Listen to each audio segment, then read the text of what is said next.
Merci beaucoup. Tout d'abord, je vais remercier énormément l'équipe organisatrice. Je suis très heureux aujourd'hui de ma participation dans la 6e édition de TDS. Aujourd'hui, comme il a dit Monsieur Boussarrar, Monsieur Emin, donc l'amour de l'IA, l'amour de la technologie avancée, de l'informatique, du spatial et de l'aéronautique a été commencé par l'INIT du Tunis et après l'INSA de Toulouse. Aujourd'hui, je veux parler de l'IA, mais dans un autre thème, comment l'intelligence artificielle va révolutionner l'aérospatiale, quelle évolution spatiale et à travers l'IA. Donc, vous pouvez passer le slide, s'il vous plaît. Donc, depuis 1914 et depuis la première démonstration du premier système de vol automatique par Florence Spenry à Paris, les algorithmes, les programmes, les instruments automatiques ont subi une grande réforme très importante. D'où la création d'un groupement par les patrons et par les PDG des compagnies aériennes, notamment Airbus, Bombardier Aerospace, et plusieurs autres compagnies aériennes, notamment européennes et américaines, pour mieux explorer et mieux utiliser l'intelligence artificielle dans les secteurs aéronautique et spatial. Il y a 3 points, surtout après la crise sanitaire, le secteur aéronautique a subi des problématiques.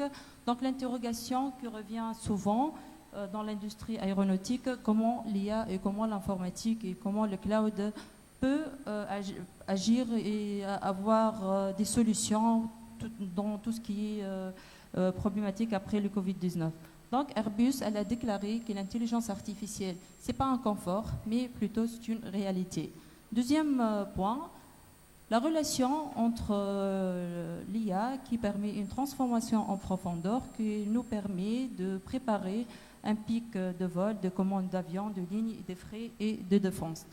Troisième point aussi que je trouve très important, c'est la relation entre l'IA, le spatial, l'aéronautique, mais aussi comment on peut réduire les émissions du carbone CO2 à travers ces programmes et à travers ces algorithmes et à travers l'intelligence artificielle. Pour le slide, vous avez le petit appareil. D'accord, merci. Que vous pouvez utiliser. Hein. Parfait. C'est fait. Ça va. Plusieurs sujets abordés dans la relation entre l'IA et l'aérospatiale pendant le dernier forum en janvier 2022 organisé par Airbus. Parmi les sujets élaborés, donc l'IA, combien ça rapporte? L'IA peut-elle aider l'industrie aéronautique à redécoller et à innover? Est-ce qu'il y a une existence du risque? Est-ce qu'on peut mettre les pieds dans le plat? Donc, notamment, pour répondre à ces questions, il y a 4 angles d'attaque. Je ne sais pas. Donc, 4 angles d'attaque pour répondre à toutes ces questions.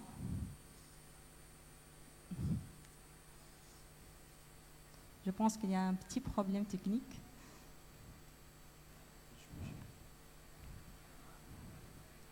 S'il vous plaît, est-ce qu'on peut reprendre les slides?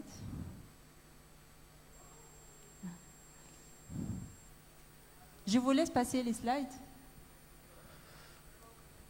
D'accord. Donc, je commence par embarquer l'IA à bord. Il y a les données. Pour avoir une performance d'exploiter ces données, il nous faut aussi un système de simulation très robuste. Donc, pour avoir ce système, il faut passer de l'IA vers le cloud. Le cloud, c'est un système très évolutif pour bien gérer les applications historiques du trafic aérien, mais aussi des applications de validation du trafic et d'avoir plusieurs commandes, notamment dans l'aéronautique. Passez le slide, s'il vous plaît. Je vous laisse. L'autre slide. Après. Donc aussi, les solutions cognitives minimisent les interventions humaines. Donc les données sont un atout fondamental pour construire et former des logiciels cognitifs, une puissance de calcul, de traitement, et je parle ici de supercalculateurs à l'échelle et un environnement de développement extrêmement fiable qui sont très nécessaires pour utiliser des plateformes numériques à l'échelle mondiale afin de développer des prototypes et de créer des interfaces transparentes et tester notamment les applications avant leur intégration. Et ça, je parle de la sécurité, de la validation et s'il y a des problèmes météorologiques, s'il y a des problèmes brusques, donc on peut avoir toutes les données nécessaires avant les vols civils. Slide suivant.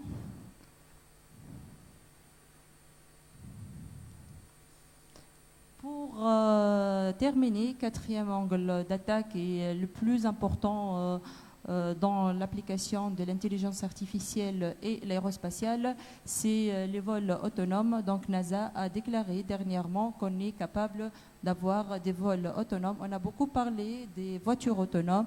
Donc le sujet il intéresse évidemment beaucoup comme Google et qui investit aujourd'hui massivement dans la voiture autonome. Techniquement parlant, on a tous les moyens d'avoir des vols autonomes, donc il faut juste avoir l'initiative. Donc NASA elle a fait la première initiative et tout ça pour optimiser les trajectoires, d'éviter les collisions, et les compagnies ont évoqué le programme d'avions électriques sur lequel les constructeurs, surtout Airbus, ils travaillent depuis plusieurs années. Slide suivant s'il vous plaît. Le plus important aujourd'hui, je vais vous expliquer 4 ou 5 exemples concrets de l'utilisation de l'IA dans l'aérospatiale. Je commence par le premier projet, c'est le projet DEAL. Slide suivant, s'il vous plaît.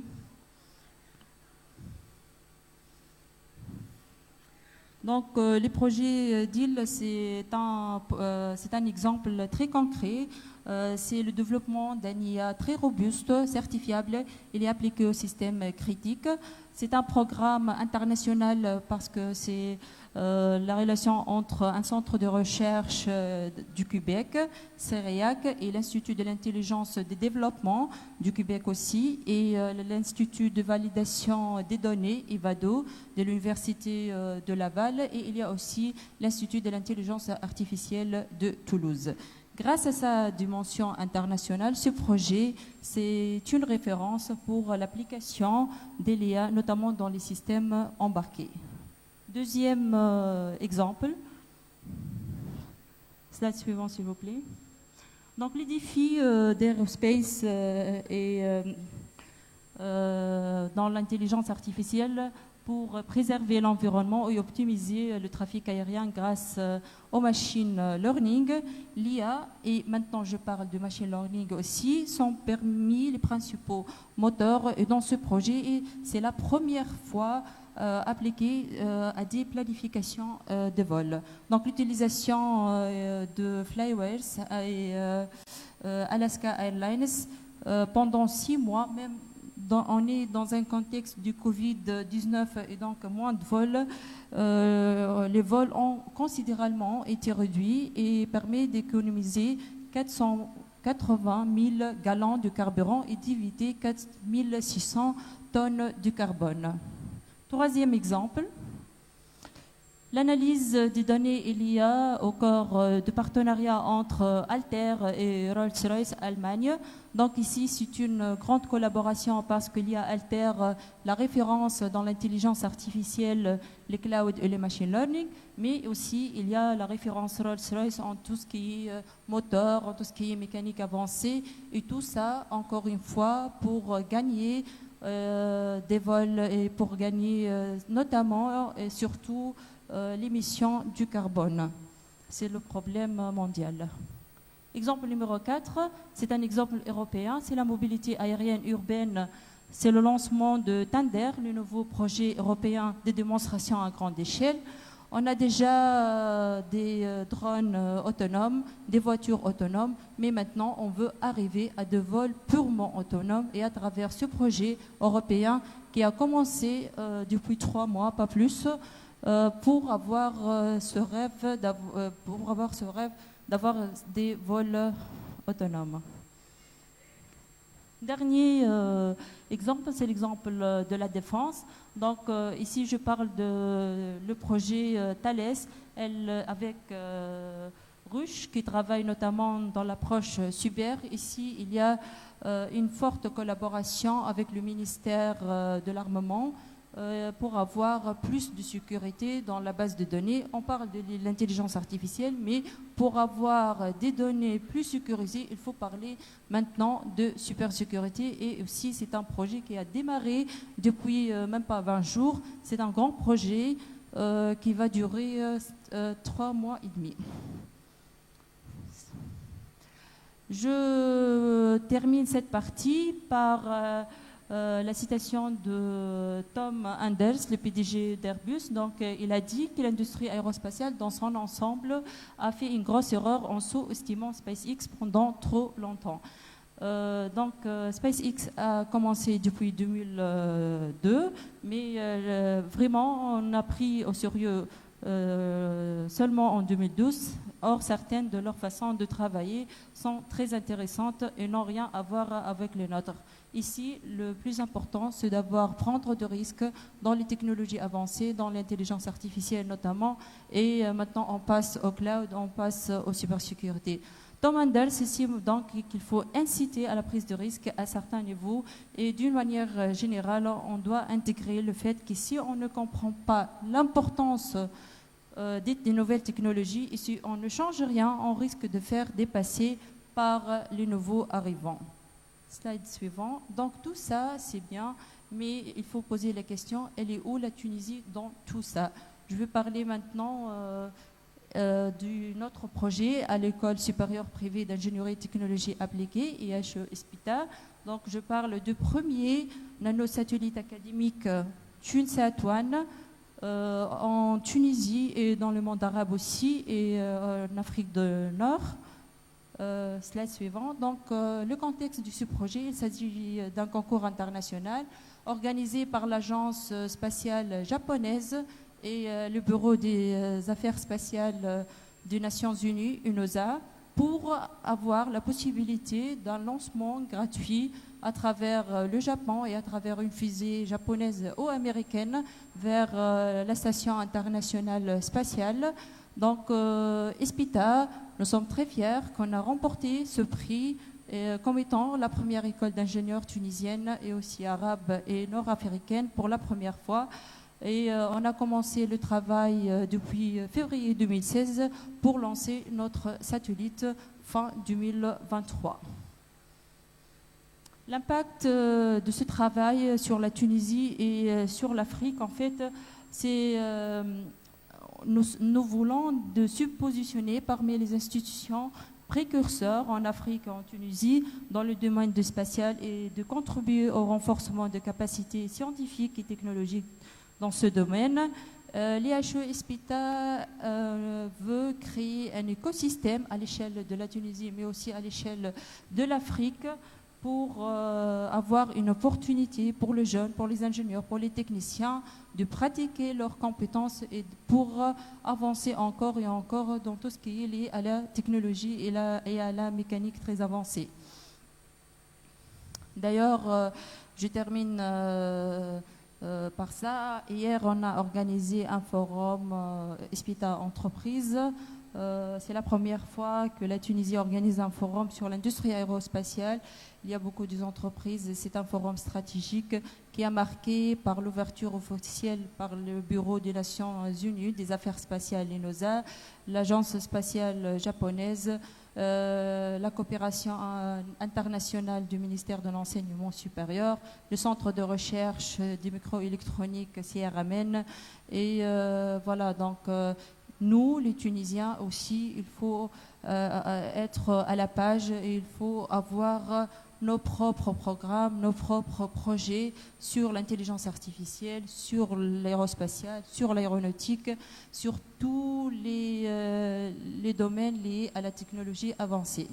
Je vous remercie énormément pour, encore une fois, merci beaucoup. Merci à vous, Madame Hanet. Bon, le temps que... Voilà, justement, je pense qu'il y a une question, hein, c'est ça?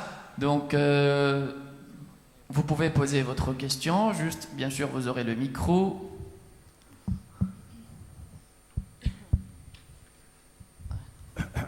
Madame, une petite question. Vous avez fait une conclusion, mais vous avez réservé une petite partie pour la Tunisie. Vous avez dit la question, où est la Tunisie pour l'intelligence artificielle? Et l'aérospatiale. L'aérospatiale. Non, il faut poser la question d'une autre façon. Où sont les Tunisiens dans l'intelligence artificielle? Pourquoi je pose cette question? Moi, je suis de la diaspora des Tunisiens résidant à l'étranger, et c'est-à-dire les Tunisiens à l'étranger, ils ont fait beaucoup de choses pour la Tunisie. À titre d'exemple, Stadit, c'est une start-up tunisienne. Elle travaille avec Pfizer pour le Covid. C'est grâce à la start-up tunisienne que peut prévoir les transformations de Covid d'ici 2 mois ou 3 mois ou 4 mois. Pourquoi? Parce que c'était important pour l'industrie pharmaceutique et c'est important pour qu'on appelle le médicament individualisé, personnalisé. Ça, c'est très important. Deuxièmement, beaucoup de Tunisiens travaillent avec les Chinois et les Russes. Par exemple, avec les Russes, à Sfax, on est en train de... Ils ont fait, et ils ont, comme on dit, ils ont mis en orbite des satellites.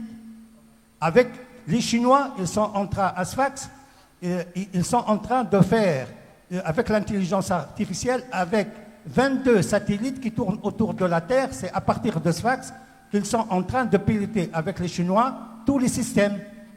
Il ne faut pas oublier aussi l'intelligence dans la recherche médicale, qui est très important. Les Tunisiens dans les pays de Golfe sont en train de travailler avec, c'est-à-dire les pays arabes, pour l'intelligence artificielle, pour le Microsoft, etc. Quand on dit intelligence artificielle, il ne faut pas poser l'intelligence artificielle pour la Tunisie, mais il faut dire pour tous les Tunisiens résidant ici et à l'étranger, et surtout à l'étranger, ils sont en train de faire beaucoup de choses. Et je termine, madame, le premier prix d'innovation en Allemagne 2016, ces chiffres, c'est un Tunisien de la région de Célienne. Et le président allemand, qui gère قال j'estime et je souhaite اللي كان عندي أنا ولدت كيفك أنت qui a fait cette découverte. Et je m'excuse. Merci beaucoup pour votre remarque. Lorsque je parle du tunisien, notamment, je suis universitaire, donc je parle des écoles d'ingénieurs, je parle des écoles de technologie, je parle des jeunes résidant en Tunisie, bien sûr, mais aussi il faut accroître tous les travaux pour avoir plus de rayonnement. Nous, à notre école, on a fait le premier pas. J'insiste que nous sommes le premier d'avoir ce satellite académique et nous espérons aussi que les autres écoles, notamment les écoles d'ingénieurs, font les mêmes travaux avec nous et avec les autres. On parle de la coopération internationale. ESPITA est marqué maintenant par la coopération internationale japonaise. On est très avancé dans cette coopération. Vous parlez aussi de tout ce qui est lié à l'industrie pharmaceutique. On a, 2 semaines avant, on a aussi signé un partenariat avec des groupes japonais pour la fabrication du premier kit test Covid-19 en Tunisie. Et c'est la première fois qu'une entreprise japonaise fabrique quelque chose dans la santé, dans l'industrie pharmaceutique en Tunisie, mais aussi en Afrique. Et suivez-nous pendant le TICAD 8 au mois d'août. Il y a beaucoup d'autres projets en collaboration avec les Japonais et avec l'école d'ingénieurs ESPITA. Merci beaucoup à vous. Je pense... S'il y a une autre question, ou bien quelqu'un veut intervenir, vous avez le temps pour intervenir. Sinon, Peut-être, Madame Hannet, si vous avez quelque chose à ajouter, vous aurez 2 petites minutes. Si vous avez quelque chose à ajouter, peut-être. S'il y a une autre question, peut-être. Est-ce qu'il y a une autre question? Pas de question. Encore une fois?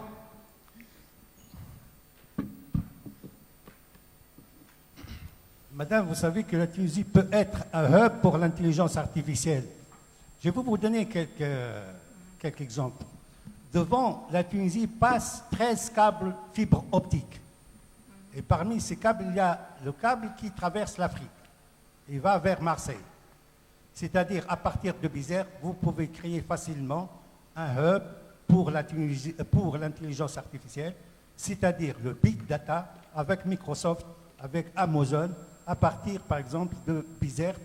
Et vous avez un aéroport qui dort au nord de la Tunisie, c'est l'aéroport de Tabarka.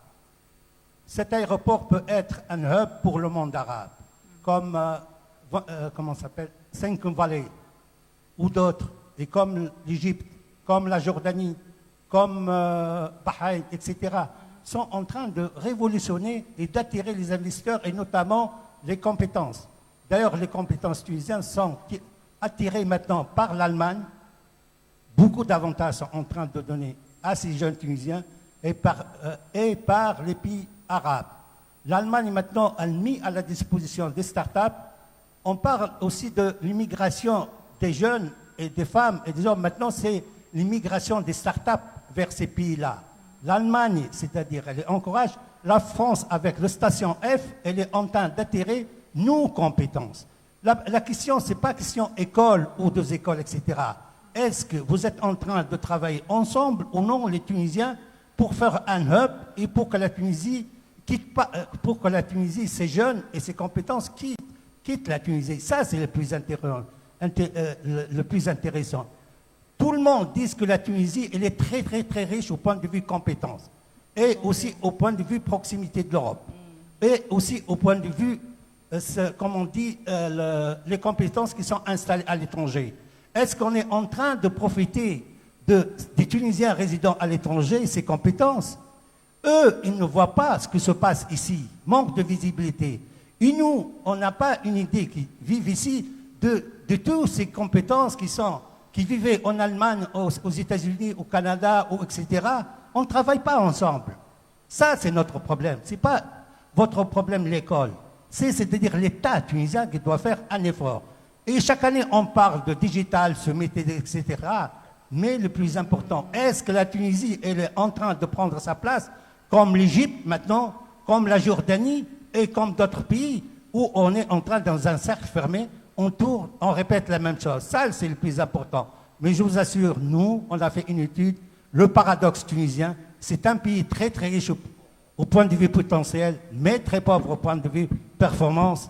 Nous, on attend qu'on travaille ensemble et qu'on fait des projets innovants, structurants pour la Tunisie, pour l'avenir de nos jeunes. Merci, j'étais un peu lent, mais je m'excuse. Merci beaucoup. Il faut avoir du travail, mais aussi il faut avoir des visions. Et c'est notre rôle, c'est notre travail, c'est notre mission, surtout les jeunes. Et surtout, il faut aussi penser non seulement aux ingénieurs et aux techniciens, mais aussi il faut penser aux lycéens, aux adolescents. Il faut créer des hubs, comme vous avez dit. Nous, on a commencé de lancer très bientôt notre centre d'IA et d'Aerospace AI and Digital Center pour les lycéens, pour les jeunes, pour les techniciens, pour les ingénieurs, mais aussi pour les enseignants-chercheurs.